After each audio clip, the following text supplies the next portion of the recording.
Don't ever let somebody tell you you can't do something. Wait a minute, you ain't heard nothing yet. You're listening to the Live to Create podcast. Hello, everyone. Welcome to the official Live to Create podcast, coming to you from Nashville, Tennessee. I am your host, Shane Almgren, and I am joined today by comedian and actor and the winner of Season 3 of Last Comic Standing, Alonzo Bodden. Bodden has appeared on The Tonight Show with Jay Leno, Late Night with Conan O'Brien, The Late Late Show with Craig Kilborn, The Keenen Ivory Wayans Show, Comedy Central Presents, and It's Showtime at the Apollo. He is a regular on NPR's Wait, Wait, Don't Tell Me and Comedy Congress, as well as being a panelist on the game show network's Mind of a Man. In 2011, he starred in the comedy special Who's Paying Attention on Showtime, and he has also hosted Speed Channel's 101 Cars You Must Drive and America's Worst Driver on the Travel Channel. Hey, Alonzo, thanks for joining me today. Hey, what's up, Shane? How you doing? I'm good, man. How are you? Okay. You are a very busy man these days. Are you just doing a lot of club dates right now, or do you have any big projects in the works? Yeah, I'm always like that, bouncing around clubs and hustling for work in between, trying to find something that sticks, auditions and all that stuff. How many club dates do you do a year, do you think? Actually, probably about 20. Yeah, I'd say about 20, 25. Yeah, not 25. I'd say 20, somewhere in between 20 and 25. I'm very curious how you got into this in the beginning. How long were you doing comedy before Last Comic Standing? What were you doing before that? Take us back a little while. I've been doing it, let's see, January was my 23rd year in comedy. So I was an airplane mechanic, and I started training new mechanics and having fun making them laugh, telling them stories and things like that. And I just enjoyed that part more. And what happened was I always had a sense of humor, but it wasn't until I worked as an instructor that I realized I was comfortable and happy in front of a group of people. I had no qualm, no real nervousness about talking to a group. So I decided I wanted to pursue it. I wanted to pursue comedy. I took a comedy writing class, and it was a 6-week course. And basically what they did was they had you write down a funny story, and then over the course of the 6 weeks, pull the funny out and like eliminate the not funny. So it would just be a story told, with a series of jokes. And that was that writer's technique. And it was good. And then I did the 5-minute graduation and loved being on stage and made a decision that that's what I was going to do. So I got laid off from McDonnell Douglas and never looked back and started pursuing comedy. So my first big break was 4 years in. I went to Just for Laughs in Montreal, which is the biggest comedy festival in the world. And I did New Faces of Comedy. And at that time, back in the 90s, you could get a deal, a development deal or something like that, just based on doing New Faces. So I was lucky. I was one of the people who got that. That started me in comedy full time. And then it was 10 years in when I did Last Comic Standing. So I always consider myself having been discovered at Just for Laughs and having been introduced to America by Last Comic Standing. How busy were you from when you first started doing the comedy until the Last Comic Standing thing? Were you working a lot, or were you still struggling? Yeah, always. I've always loved being on stage, so I've always pursued the work, and it kind of goes in, for me, it's been in plateaus. So I'll work really hard at one level, like starting out, work at the open mic level, and then start getting some, $25 gigs, $50 gigs, road gigs in the Southwest, which meant a lot of driving. And but it was all about getting on stage, getting stage time. Then Last Comic Standing moved me up to where I would headline more of the B and C rooms, and middle or open for some of the bigger names. And I did that, and then I started getting some TV work. Some of the smaller late night shows like Keenen Ivory Wayans and Conan back when he was in New York, and some Comedy Central stuff, things like that. And then the next big jump was Last Comic. So, it's kind of been like that. I don't know. I can't, it's hard to explain the time schedule, but as far as working, yeah, I've always pursued work. I love being on stage, and it's only been in the last couple of years that the road's gotten tiring, mostly because the airlines and travel, it just wears you down. I mean, I can imagine. The airlines, the airports, though, and I always tell people, like, and I'm a platinum flyer. Like, I don't know what it's like if you're in group 4. Because I'm platinum, and they treat me like shit. So if you're in group 4, I guess they just take a stick and beat you down into your chair, and I don't know what they do to you. What was the experience like doing reality TV show? Was that, I actually did one way back in the day. I've had some friends that were on American Idol and The Voice, and you hear some horror stories about like what life is like when they're not taping, and it's kind of boot campish. What was it like for you? Well, for us, I did Last Comic Standing in season 2, and that was the reality portion. Season 3 was more of a contest, but we'll talk about season 2. Well, back then, we had to live together for a month. So it started out with the 2-minute audition in the daytime, and then you come back that night and you do a 5-minute. That was what I did in LA. Then they picked people from that nationwide thing to go to New York. Then people from New York went to Vegas, and 40 of us went to Vegas, and they picked 10 of us to go into the house.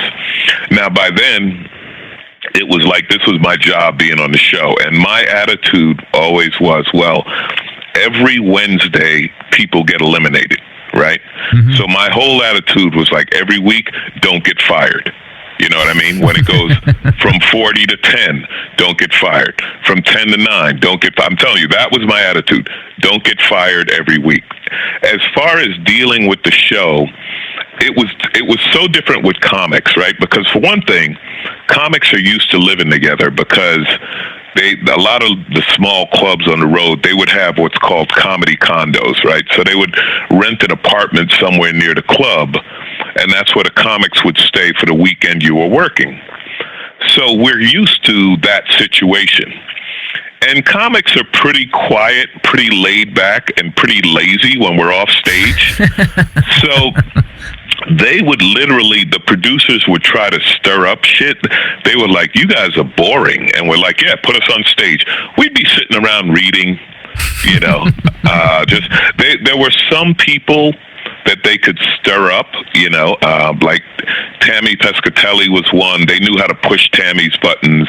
This guy named Ant always liked to stir up stuff, But then the comics like myself, me and Kathleen Madigan were probably the grown-ups. We were the oldest ones. Mm-hmm. And this was an example of what they would do to try to stir up trouble. So they'd come to me and say, hey, Alonzo, do you think you can win? And I'm like, well, of course I think I could. Well, like, why would I be here if I didn't think I could win? And they'd literally run over to Kathleen and say, hey, Kathleen, Alonzo just said he's a better comic than you. And Kathleen would say, well, good for him. Good for him. I wish him the best, And then me and Kathleen would both laugh, and the producers would be like, ugh.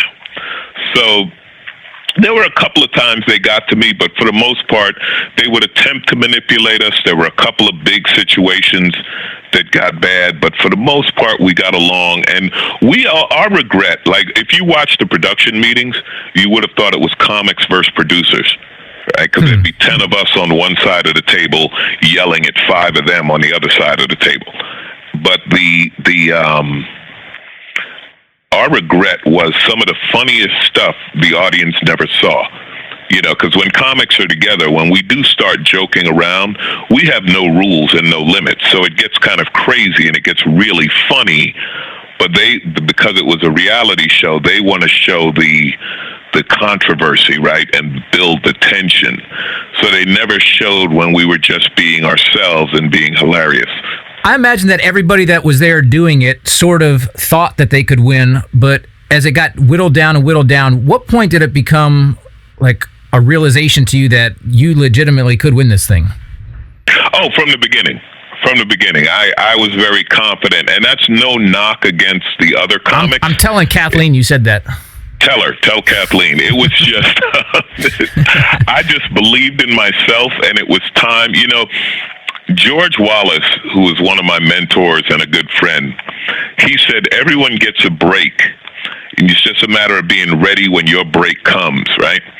And for me, all my career, like I always looked at the best comics, at the great ones. And at that time, obviously, Chappelle would be on top and Chris Rock. And so in my mind, I want to compete with them. You know what I mean? Like this is a step on the way to competing with those guys. So, yeah, so I was aiming for, you know, for the top. And again, it's no knock against the other comics. There were some comics I was worried about and some comics I wasn't worried about. Kathleen, for example, was a worry because Kathleen came in with the biggest career, right? Kathleen had won Female Comic of the Year. She had already done a couple of HBO specials, and she had done The Tonight Show with Johnny Carson, which was kind of before the rest of us, you know. I knew Heffron was really good. I knew that Gary Goldman was really good. And then others were matter of taste, you know. So yeah. So I was confident going in. I wanted it. That was the other thing. I wanted to win. Like one of my problems that friends tell me is that I'm never happy with success. So it's all or nothing with me. So it was either win or, you know, nothing. And then in the end of season 2, I came in second to John Heffron, which is a whole nother funny story because Hef and I have competed on numerous shows. Like we both came up in a time in the 90s when there were a lot of comedy competition. So we had gone against each other on Star Search and Last Comic Standing and blah, blah, blah. So he won that one. Then I came back and I won season 3, which was kind of the all-star season. The nice thing about that was it paid a lot more than winning season 2. But that was when Hef and I agreed to never compete again. We retired.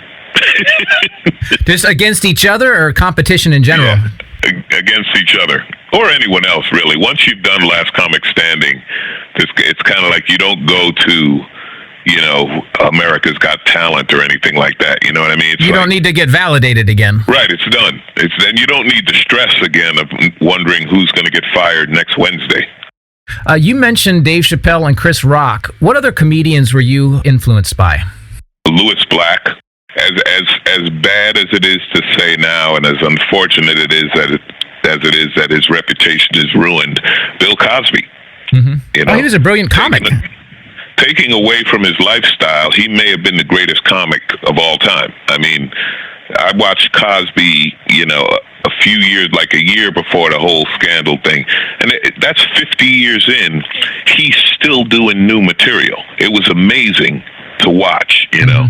So, yeah, so Cosby was George Wallace. Like I said, I learned a lot from George. I learned from Dom Herrera. I learned from Damon Wayans. I used to work at the Laugh Factory at the door, and I would just watch these guys when they came in and did their sets, and I learned different things from different ones, but yeah, a lot of them influenced me. Your comedy tends to be very topical. Is that how you describe it, or do you have another term for it? Yeah, no, it became topical after Last Comic Standing. I mean, prior to that, it was more, there was a lot of personal stories and topical stuff, but more and more it became topical. And when we did season 3 of Last Comic Standing, you know, in the music business, they say you have your whole life to come up with your first record. Yep. And then you have a year to come up with your second one. Yep. And that's kind of how it was with Last Comic Standing. Going into season 2, I had all the material I had done to draw on. But season 3, which was, you know, 6 months later, we were on the road constantly on tour, and I would do material, you know, I'd be writing material Thursday, Friday, Saturday, and doing it on TV on Tuesday. And personally, I loved that. I loved getting new stuff out there. People thought I was crazy for doing it, but I loved it. So I just became more of a topical thing. What happened today? What are people talking about? I want to talk about that. So are you just watching the news 24/7 to see what's going on? No, you can't. It becomes too much. But I do have some regular news feeds that I read. I almost don't watch TV news. TV news just tells me what's the big story that everyone's talking about. Mm-hmm. And then reading about it is where you get more detail and more things you can use in comedy. And the other thing is, and this is why I still do personal stuff, Lewis Black taught me, he said, listen, you got to throw in some dick jokes because they can't think all the time. You just can't, like, people need a break, right, from what's going on. So that's where you throw in the other stuff. Stephen Wright, who, if you're familiar with him. I love Stephen, yeah. Yeah, so the thing with Stephen Wright was they said he couldn't do a 45-minute show because the audience couldn't take it. They couldn't think that much for that long, because everything he says would be such a subtle meaning to it and so on, and double entendres and everything else. So, so I still like to throw in the dick jokes now and then, just for fun. This is one topic I'm really curious about, and on this show that we're doing here, I've had a couple music producers and songwriters, and it's pretty universally acknowledged that another artist covering your song is one of the biggest compliments you can give a songwriter. I've also had the world slam dunk champ on here, the reigning Masters pool trick shot champ, a professional magician who lectures around the world, and they're all unanimous that they enjoy seeing other practitioners adopt their tricks and techniques, and it's high praise and validating, but comedy is the one form of artistry where borrowing, and I put that in quotations, borrowing material, it's not just frowned upon, it's like the lowest thing you can sink to. Yeah, pretty much. There's nothing worse in the comedy world than being a joke stealer. Why is that? That's right. It's absolutely true. When I started out, they told me, and they being some of the old pros, a guy named Danny Mora, who helped coach me a lot and taught me a lot about the business. He said, look, there's always going to be joke thieves, and you can't stop it. Just remember, you can write more. See, at some point, the thief is going to be outed. At some point, the thief's going to be caught. And, but it happens. But, yeah, there's parallel thought. And parallel thought is when something happens and two people think of the same joke, right? And I'll give you an example that I had with it. When we first had the shoe bomber, remember? And they started the thing at the airport. You had to take your shoes off. Yep. So I did a joke about it, and basically my punchline was, "Where's the bra bomber at?" Okay. So somehow I did it on Last Comic Standing, and I want to say it was Kevin Nealon's manager or somebody. They called the show and they said, "Hey, Kevin Nealon does the bra bomber joke.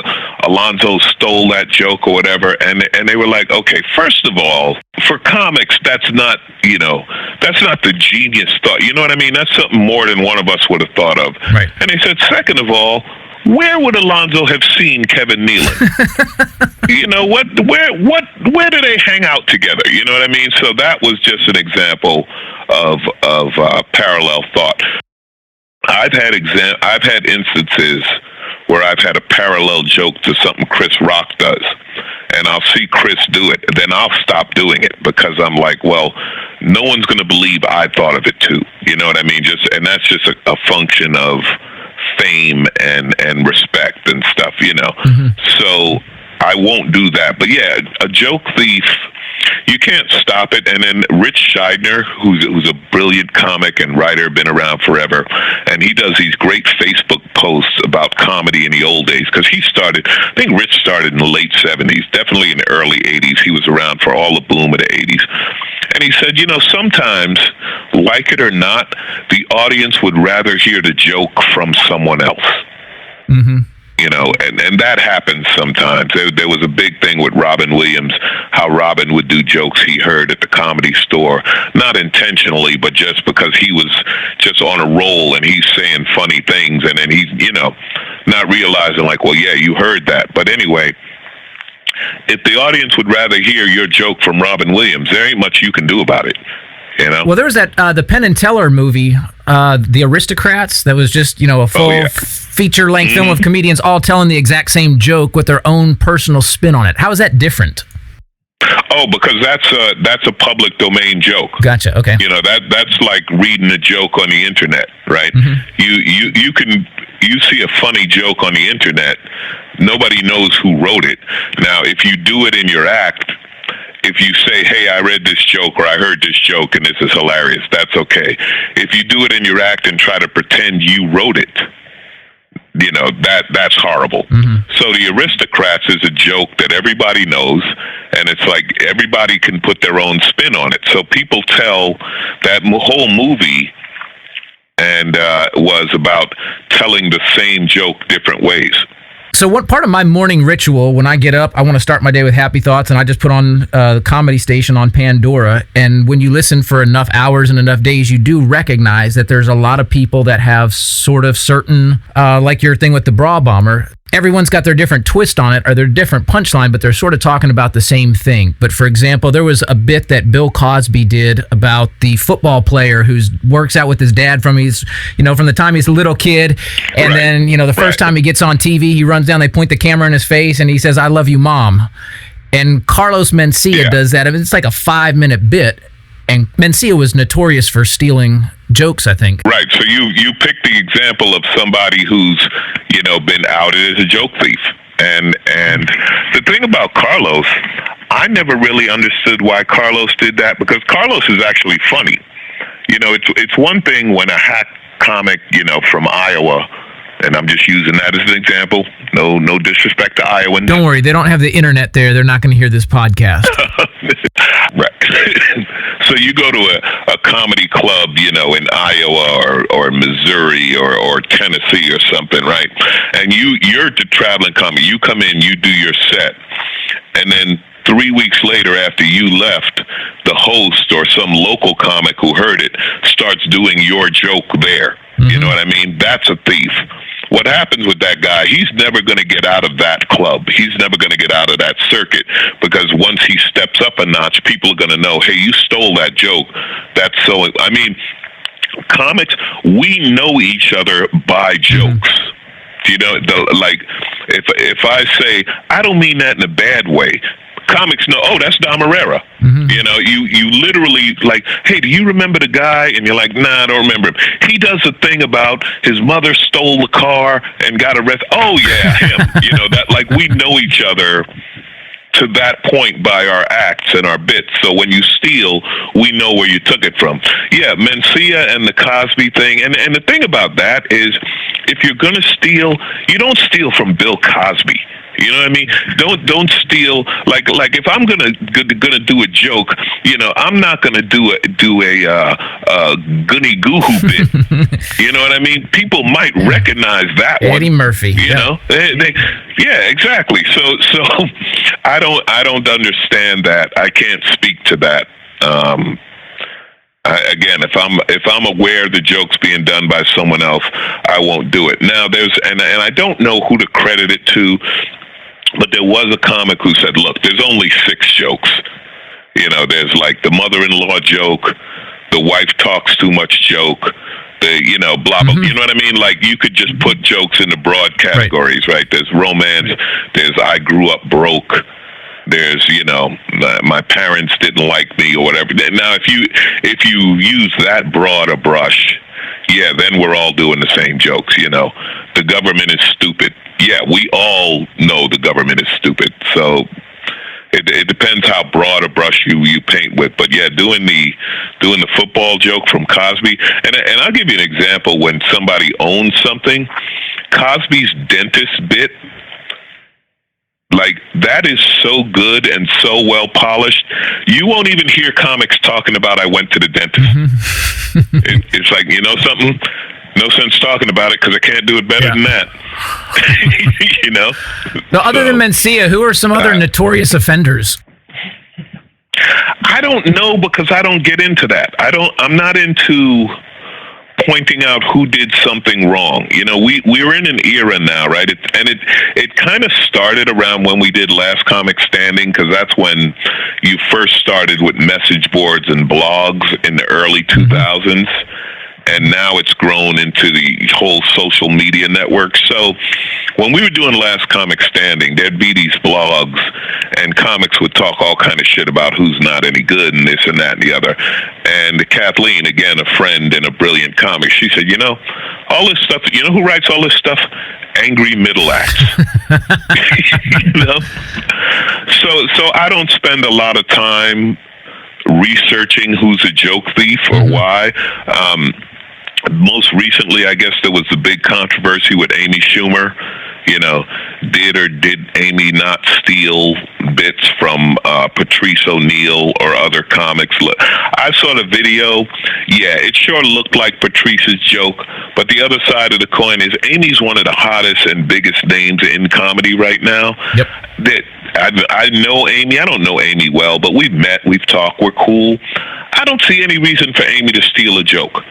Amy's, you know what I mean? Like, Amy's great in her own right. So I don't know how or why that happens, but I'm not going to sit down and debate with somebody over whether or not Amy's a joke thief. Amy's doing great. Amy's on the cover of Vanity Fair or whatever it was. Like, I got my own problems. All right, I'm sweating, working, telling jokes in a fish restaurant in Naples. Mm-hmm. Amy starred in movies, so maybe I could have learned something from Amy. Last I checked, I looked for my Oscars invitation, didn't see it. What is a joke or a bit that you've written that you pat yourself on the back for coming up with? I have a bit about diseases, about how every 3 years there's a new disease that kills us all, and then they go away. And I love it because it keeps growing. It goes from, I think I first wrote it when we had the swine flu, bird flu thing. Mm-hmm. And then since then I've been able to add Ebola, and now I can add Zika virus, and the joke doesn't go away. It stays topical and it stays current. I did a joke, an offhanded joke there was a fundraiser for Bernie Sanders at the Laugh Factory, and I support Hillary Clinton, but I also like working at the Laugh Factory. So I went up and I said, you guys want me to support Bernie, you want me to feel the burn. Let me tell you something. It ain't easy for a brother to give up a white woman. All right. That's a white woman with a lot of money. I got to stick around. And it just, like, that joke came to me while I was waiting to go on, and it killed. I love that joke. I absolutely love that joke. Sometimes that's how it happens. Sometimes it's a long bit, like my diseases thing that you work on and craft over a period of time. Other times it's just a thought you have walking toward the stage and it kills, and you're like, yep, got that one. So those are a couple of examples. Most of my jokes are not good enough, and that's just the way comics are. We're always thinking, I could do this better, I could do that better. One of the things about being a topical comic is because topics are always changing, you can't continue to polish a joke. For example, I have a bit about donating a kidney to my brother, which I did, by the way, and because that will always be true, I could work on that bit for months, right? And ultimately get it to be a polished, really funny 5 minutes about the kidney donation, which is kind of what happened with that. Right. Then you have something else happen, it happens in the news, and then it goes away, and you can't bring it up again, because people have forgotten about it, right? We have a very quick news cycle and a short attention span. So if somebody does something, like to give you an example, try doing a Paris Hilton joke. Mm-hmm. People are like, who? What? And that's just an example. But now some people bring it back. Darryl Strawberry was very good to me in the 90s because I wrote a Darryl Strawberry drug bit, and Darryl just kept bouncing around to different teams taking the same drugs. And every year and a half, I could bring the bit back. I was, thanks, Darryl. Change the team name. What's a bit you've heard another comedian do? You heard it and thought, damn, I wish I would have thought of that. Oh, without a doubt, the most genius one was when Chris Rock did the bit about a civil war, and on one side there's black people, and the other side there's niggas. Yep. And everything that white people hate about niggas, black people really hate about niggas. When he said that, I was like, oh my God, that's genius. And it's been sitting there the whole time. I first heard him do it in a club back when I was opening for Tommy Davidson, because he and Tommy were on the road together. And this was in the mid-'90s. And I just heard him say that, and I was like, wow. And then a few years later, he did it on his special Bring the Pain, which I think is one of the great 1 hours ever done in comedy. Yeah, I agree. And it was like, he did the 1 hour special on Saturday, and on Monday the headline was Chris Rock, funniest man in America, you know. So yeah, every time now and then you hear something like that, and you just drop your pen. Cosby, you would do that. You know, you'd hear Cosby do a bit, and you'd be like, what am I doing? Dave Chappelle, you know, Dave does things. Dave has a bit about accidentally going into the ghetto, and it's on Killing Me Softly or Killing Me Slowly. I forget the name of the special. But there's just jokes in it that, like, he talks about, you know, being in the back of a limo, and the limo driver's on the phone, and what? He said, what? Who? What? I'll be right there. And then the limo driver says to the guy in the back, I got to make a stop. And it's so fun. And you're like, yeah, that does happen. That would happen in the hood. A limo driver would do that. So you hear something like that, and it's so funny and so universal. And the little parts around it are so subtle that I love that. Then there are other things. Now I'll give you an example of a universal topic that I heard a joke and I stopped doing.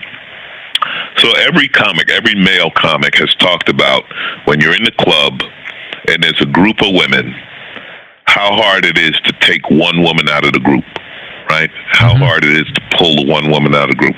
So I heard Heffron do his bit about it, and he called the girl who blocks you the goalie and made it like a hockey thing. And when I heard him say the goalie, I never did my bit about that again. It was like, damn, that was just, you know, just that word. I was like, that was just great. Because it just totally said, you know, it just, I don't know, captured the whole thing so well. I couldn't top the goalie.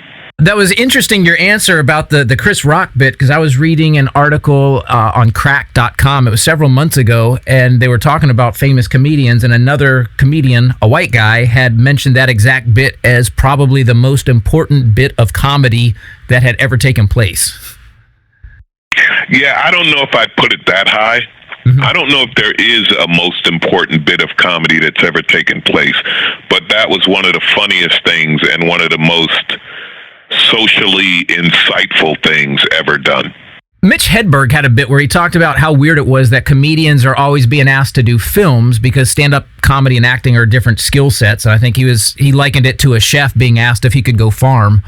Yeah. But it almost goes without saying these days that if you're a comic, you're going to end up doing sitcoms or movies. They seem to go hand in hand. And I mean, you've done a number of TV shows, you've done a number of films. Was that something you pursued, or were you asked to do it? No, you don't. You know, it's very funny you mention that.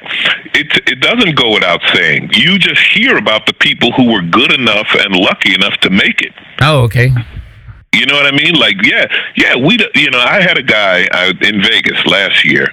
This guy asked me, would you like to do a sitcom? And I said, you know what you just asked me? You just asked me, would I like to make between $50,000 and $100,000 a week? Like, well, of course, you know, that's it. Listen, we're in a lottery business, you know. When you get a network show, that is phenomenal, but it's very hard. It's hard in the sense that everybody wants one. And it's a combination of talent, luck, timing, and a bunch of other things. So there was a time when I would get jealous or resentful. Now I'm like, look, if you're lucky enough to make it to that level, God bless you. Good for you. Some people are can't miss. There's a kid named Jared Carmichael. I call him a kid. He's about 30, 31, something like that. Can't miss. Jared was brilliant. The first time I saw him, the first time anyone saw him, they're like, wow. And he's got a really great sitcom on, and he's doing some movies, and he's about to do bigger movies. You know, I've been lucky I've done some, like, my brother jokes about it. I played a bouncer. I've been a security guy to Leslie Nielsen, Steve Martin, Queen Latifah, you name it. I played security in the movies. Mm-hmm. I haven't had a big break in the movies. I was taking acting classes. I had a great acting coach. When I started to get good at it, I think my comedy career took off, and she was like, "You're so focused on that, do that," And in retrospect, it was kind of like when I came up, through the 90s, and I wouldn't even say the early 2000s, but definitely in the 90s, there were two ways to go. You either went on the road to become a comic, or you worked in LA. You might even have to work a day job, but you did sets at the small. Now, I'm not talking about the sets at the big club, Laugh Factory, the Improv. I'm talking about sets at smaller clubs around town, and you did auditions and tried to make it on TV, Mm-hmm. And I joked that Craig Robinson, like when I was on the road, Craig stayed in town, and I always joked that, yeah, Craig, good call on that one, but Craig's also, and Craig and I used to go on the same auditions, and the difference was he started getting them, and he's a talented actor, and he's very funny. And we had the same agent for a while, and we were at lunch one time, and the agent said, "Man, I got a comic who wants to be an actor," which was me, and he said, "And I got an actor who wants to be a comic," which is Craig. It is a different talent. Some people have both talents on extraordinary levels. Billy Crystal was probably a great example of that. Mm-hmm. A guy who could do both to an incredibly high level. Dave Chappelle can do it, but Dave plays Dave. You know what I mean? In the movies. Kevin Hart, he's Kevin Hart in the movies. He's not acting like a Denzel or a somebody who creates different roles. You know what I mean? Yeah. I put Robin Williams probably in that category too. Yeah, Robin definitely was in that category, and there's quite a few who can do that, and it's an amazing. Then you have some who you never would have expected it. Richard Belzer was a great comic, and I don't know who would have thought Richard Belzer would be the cop on Law and Order for 15 years. You know what I mean? So yeah, there are different skill sets. I would love to do more film and TV stuff. I'm finding out my talent in TV is hosting. I love doing it. I'm pretty good at it. I didn't know I could do it until someone hired me to host this car show, and it went great. And I was like, "Oh, yeah, that's easy. That's natural." So it's a tough thing. But when it comes to movies and TV, especially network TV, yeah, we'd all love to do network TV. Any desire to get in on like the Comedy Central roasts? Yes and no. I just haven't had a great relationship in my career with Comedy Central. I don't know why. I've done great on roasts, and they've never looked at me or talked to me about doing them. Maybe it's part because I'm an LA guy, and most Comedy Central people are New York comics, and New York is where comedy is right now. Everything in comedy is happening out of New York, other than a few sitcoms. But I don't really want to move to New York. It's not my thing. So. But yeah, Comedy Central, I can't explain it. I have no idea why. I've just never had much luck with them. I did a half hour for them a long time ago, and I've done a couple of random shows, but I've never been much of a Comedy Central guy. When and I want to shift gears a little bit from less of the entertainment aspect to more of the creative and sort of the daily habits, what it requires to make it in entertainment and show business. I'm curious about the amount of work and prep time that goes when you're doing a special, whether it's Comedy Central or HBO or Netflix. How long does it take to write the material for an hour-long show? Well, I'd say at least a year. And that's good. Like George Carlin used to do a new HBO special every year. Mm-hmm. And that was an amazing output because he had to do it at the level of George Carlin. So it takes time to write the bits and have them be that funny enough that you want to put them on TV, that you want to use them as a special. So a year would be good. Some bit, just like I said, some jokes will come to you in a moment and the joke is great. Other times you have a funny idea. I have some funny ideas that I've never been able to make work. And I don't know why, but I've just never been able to word them properly, or what, you have the idea, you can't make it work, and that takes time. Creativity is a constant for me. I learned from George Wallace. George Wallace would carry a pad all the time. I used to carry a notebook. Now I do it on my iPhone. But when an idea hits, I write it down. And as soon as I can, I get on stage and start trying to work it and see if something's there. But there's always going to be a file of stuff I haven't done, or I didn't do enough, or just got away. So your honing and your crafting process is done verbally on stage and not so much just crossing out words and doing it on the pad? Only because over time, your brain gets trained to do that. You know what I mean? Like, gotcha. My mental editing process is much better now because I've been doing it so long. So where I had to do, in the past, where I had to do step A, step B, step C, now I can go directly from A to D. My brain just works that way. Do you know, like, roughly how many dates or how many shows, live shows, it would take you to work out a new bit before you feel comfortable breaking it out in a special? It depends on the bit. Honestly, it depends on the bit. Some things, on my last special, there were bits that I did that I'm doing much better now, that I hadn't even honed to the point I would have liked, but it had to do with the schedule and having to shoot, so. Do you have any co-writers ever, or do you write all of your own material? The only time I have co-writers, we bounce stuff off each other in a club. Somebody hears a joke and they're like, hey, I got a tag for that. Or, hey, here's an idea you can go with. I wish I spent more time collaborating with other comics. Mm-hmm. Early on I did, and then, you start traveling and doing your own thing. A lot of comedy is a very solitary profession. But one of the things, and in the past 6 years, I've become one of the old guys. I don't know when it happened or how, but young comics come to me for advice now. It's like, oh, when did I become the old guy? But one of the things I tell them is to get together with other comics and work with other comics. So if two comics get together and they write a bit, which of them gets to do it? Well, you have the bit, right? So you say, hey, man, I got a bit, about Donald Trump riding a donkey. And you tell the joke, and the guy's like, hey, that's funny, man.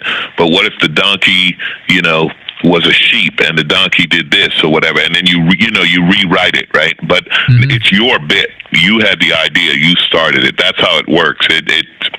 Whoever whose joke it is going in. Gotcha. And speaking of Trump, when you look at this current election cycle, are you looking at this more with dismay as an American citizen or with an excitement as a comedian? Because there's like potentially material for years here. Which emotion wins out? There really isn't. See, that's something that if you're not a comic, you think there's material. If you are a comic, there really isn't. How many ways can we say Trump is dumb and unqualified? It's actually boring at this point. Do I do it? Yeah, of course I do it. I try to come up with a different take on it. But yeah, it's there's a lot of things, especially being a topical comic.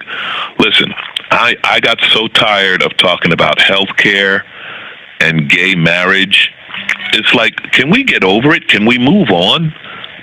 How long do we as Americans keep going with this racism? Do you know how tired I am of doing jokes about racism? How about we grow as a society so that there's no reason to continue doing jokes about racism?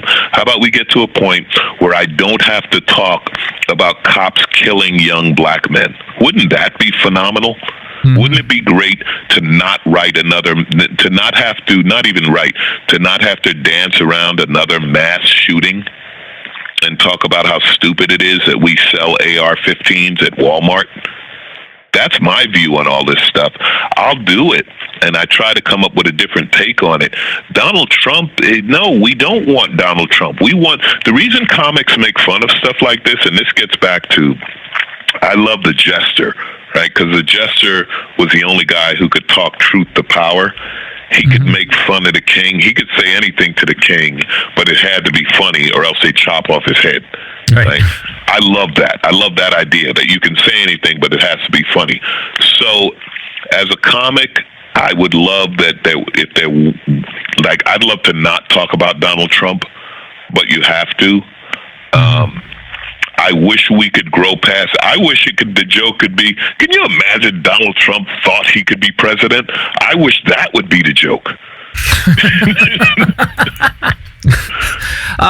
Do you dedicate a certain block of time to writing, or do you just jot stuff down whenever something pops in your head? No, when it strikes me as funny is when I do it.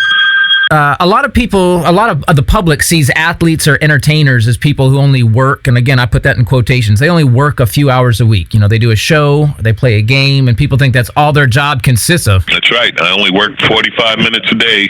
The rest of my life is free. No, you know what they don't see? They don't see the airport. Okay, they don't see the 6 a.m. flights. They don't see the checking into the hotel. They don't see the writing of the material. They don't see they don't see you Tuesday and Wednesday night doing the material. They just see Saturday night.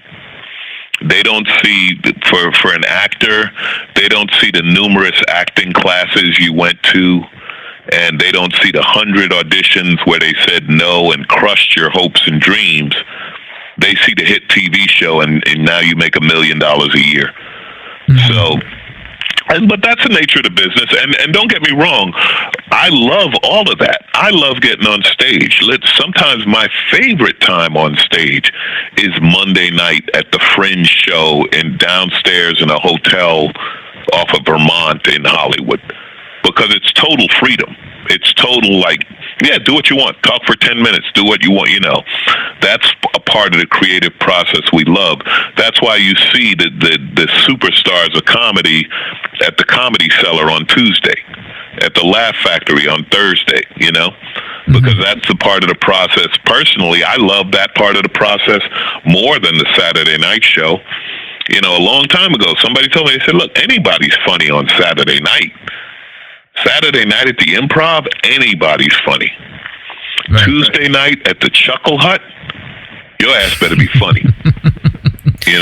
When you work in a sports bar and they turn off the TV and say, now it's comedy time, oh, your ass better be funny, because those people were watching the game. That's the work, and I love that part. Yeah, Kenny Dobbs, he's the Nike and Sprite Slam Dunk champion. He was on the show, and he was telling me about he got drafted by the Dallas Mavericks, and he was working out with Adrian Peterson, and he was sort of blown away by Peterson's work ethic. And he goes, everybody thinks he's getting paid for what he does for 3 hours on Sunday. That man's getting paid for what he does 10 hours a day, Monday through Saturday, that nobody sees. Yeah, and the thing they talked about, Tiger Woods is one of my favorite athletes of all time, just because he was so great. But the Tiger Woods, Michael Jordan, Magic Johnson, LeBron, those guys, they have all the natural talent in the world, and they work harder than anybody on the team or anybody in the game. Because they're like, I got all this talent, so they're just competing with themselves to be the greatest. So that's the work. I admire that, I know this is a topic that comedians are sort of torn on. What are your thoughts on hecklers? Love them or hate them? They're annoying. They're part of the job, but they're annoying. Usually my open heckle line is, look, you're just drunk tonight. I do this every day. Okay, I'm gonna win. But if you want, let's go. As you advance in your career, you deal with hecklers less because people more and more are paying to see you. Right. So like if you go to, we've been using Chris as the example. If you go to see Chris Rock do an hour, you don't want to hear Chris Rock make fun of a drunk. You want to hear what Chris Rock has to say about, Barack Obama or Donald Trump or Cuba, or, you know what I mean? You want to hear what Chris Rock has to say. And that's what happens. So you deal with hecklers less, but it's part of the job. You have to deal with it. It toughens you up. It makes you quicker. That's one thing I love. I love the exercise of interacting with people to see how quick I am, to see what I can come up with, And then a personal thing, I like to tie it together. So if I talk to 5 different people in the audience, I'm trying to figure out a way to tie those 5 people in. And when I do that, I love it. And people say I'm very good at it, and I love it. It's tough to sell because the producers, the powers that be, the gatekeepers, they don't see that because they don't come to the club. So they want to see polished material. They don't see creativity in the moment. Two-part question. What is the most rewarding, and then what is the most challenging part about being a professional comic? Money's rewarding. Money's nice. The most rewarding part to me is the creativity. That's the most rewarding part. The most challenging part is the people who make the decisions, because let me tell you, there's less than 100 people who decide what gets on TV. The development people, the executives, the suits, so to speak, right? They're not funny. They've never been funny. They've never said. So your creativity, your skill, your art, your whatever you want to call it, is being judged by people who have never done it and have no idea how it works. You said earlier that you're the old guy and the younger comics are coming to you for advice. What kind of advice do you give, not necessarily people who are in the business that are trying to grow, but people who maybe want to break into it? What do you tell aspiring comedians? Oh, you can't tell them anything till they do it. See, comedy isn't like music. You can't practice comedy in a studio. You have to actually do it. That's the only way. There's no... You can rehearse in the sense of memorizing your first few minutes, and I tell people to do that so that when you get nervous, you still know what to say. The first time I went on stage, I froze and my brain emptied. But you have to do it. So if somebody says, I want to be a comic, I can't tell them anything. If somebody's been doing comedy for a year, 2 years, 5 years, I can tell them a lot. So knowing what you know now about the industry, if you were being as real as possible, what would you say if you were trying to talk someone out of pursuing comedy? Well, you can't do it for the money. If you're in it for the money, you'll give up because you have to work so hard and put up with so much shit that you'd be like, man, I could just get a job. So that would be the first thing I told them. There's no money in this, because initially there isn't. For a few people there is, but for the most part there isn't. And you have to love it. I think it was, I forget who it was. Jay Leno, I know, he tells people, okay, quit your job so you'll be fully committed. And there was someone else who said when they said the advice they give someone when they say they want to do comedy, they say, no, don't do it. You're not funny. You can't make it. Because he said if he can talk them out of it that easily, they shouldn't be doing it. Like I said, I had no doubt the first time I did it that this is what I was going to do. And I didn't have a plan, and I didn't know how I was going to do it but I had it sparked that deep a passion for me from the beginning. So I think you have to have that. Now, some people, they're like, I'm going to do stand-up, on my way to making movies or whatever. And that's a different mindset, and it works for some people. So I don't know. Like I say, I don't judge anymore. Whatever works for you, works for you. Where do you see yourself in 5 years? Obviously still doing stand-up. Hopefully I get one more big shot. That's what I'm trying for now. I hope I get one more big shot at a TV series. I don't know about movies. I guess something. I'm starting to get a little luck in voiceovers. Maybe get to voice a cartoon or something.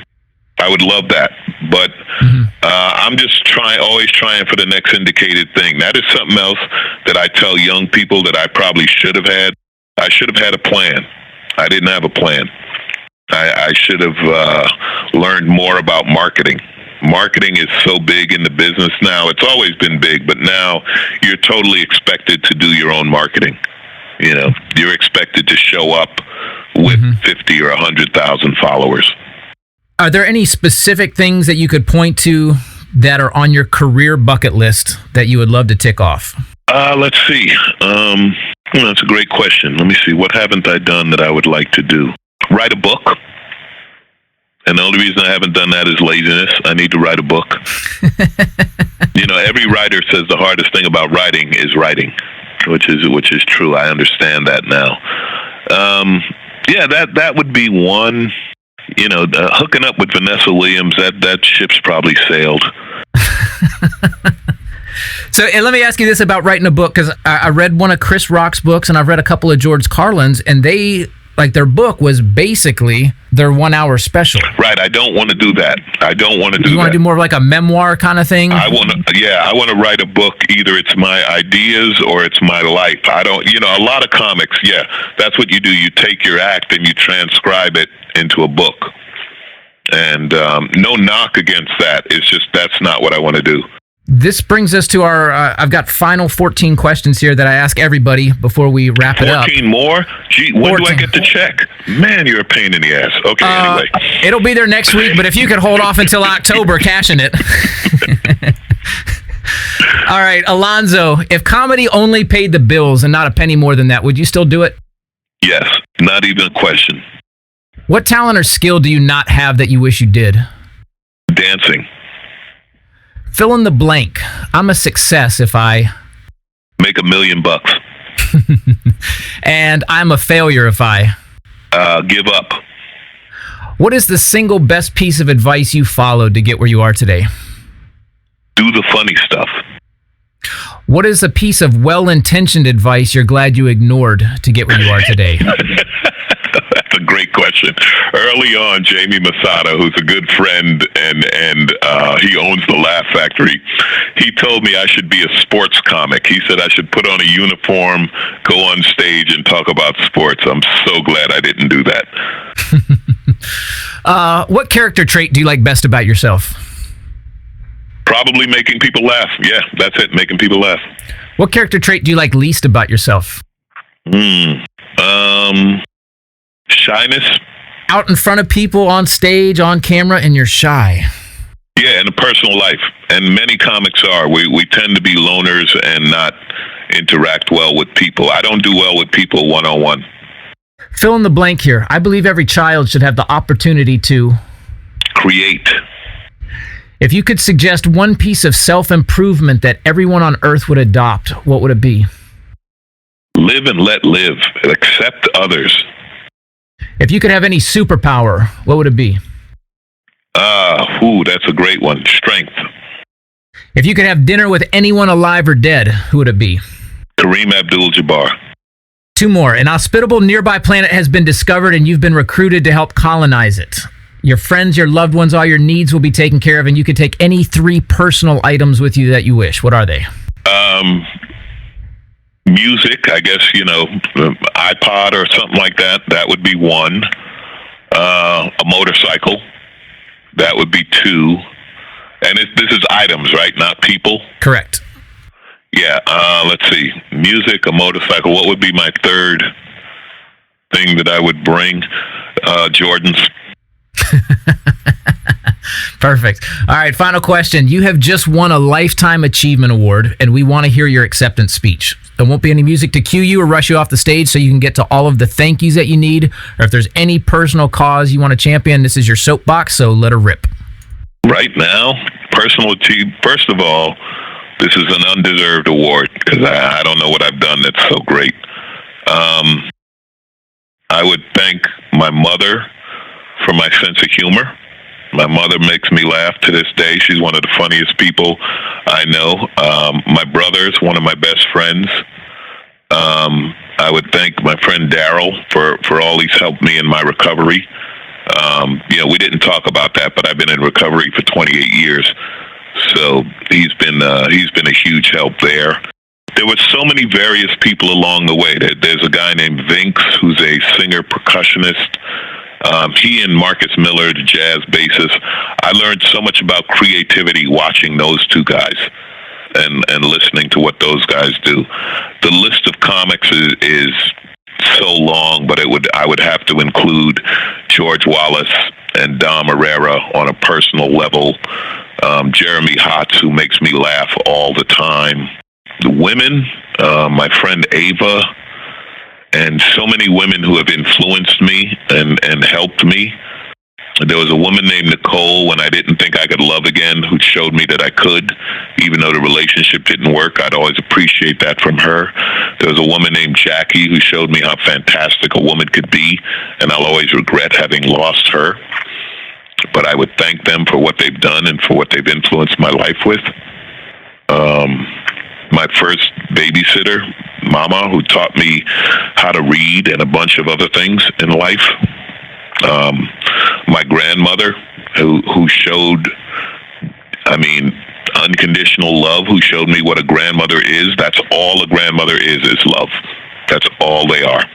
And my mom's a grandmother, and she's the same way. And that, yeah. My father taught me responsibility. Appreciate that. I could go on and on with this list. My parents taught me to read and learn things. They wouldn't answer your question. They'd say, look it up.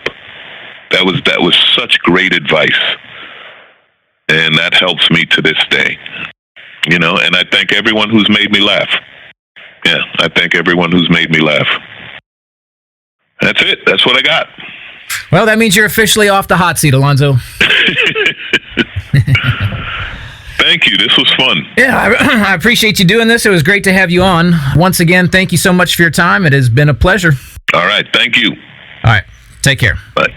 Once again, that was comedian Alonzo Bodden. For more information, tickets, and booking information, please visit www.alonzobodden.com. I'd like to thank everyone for joining me today. You are listening to the Live to Create podcast, and this is Shane Almgren reminding you to dream big, be inspired, and live creatively.